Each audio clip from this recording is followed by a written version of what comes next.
The code U0426 is the immobilizer code in Fiat vehicles, and it means that the system can't properly communicate with the key.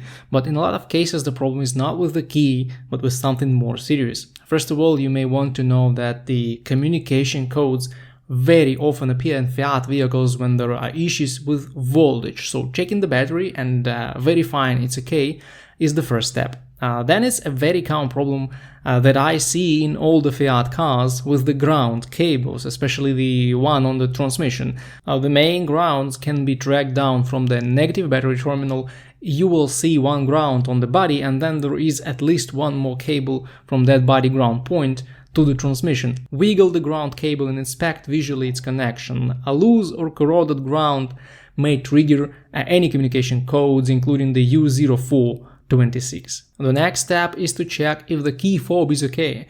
If you have the second key, it's a good idea to try and see if the problem disappears when you start the car with it. You may also try reprogramming the key. Unfortunately for this, you will need professional diagnostic equipment for the majority of Fiat models, but it's still the cheapest possible solution, so it's worth trying. If the U0426 code still sits there and the car won't start, the problem is most likely with some control modules or connections of the modules. I've seen this code register in the system when the engine control module lost connection with the system or was destroyed by water ingress, but also I've always seen other codes in such cases. So if there is a bunch of communication codes, the computer related problems are the most obvious things to check, but this is out of the DIY inspections anyway.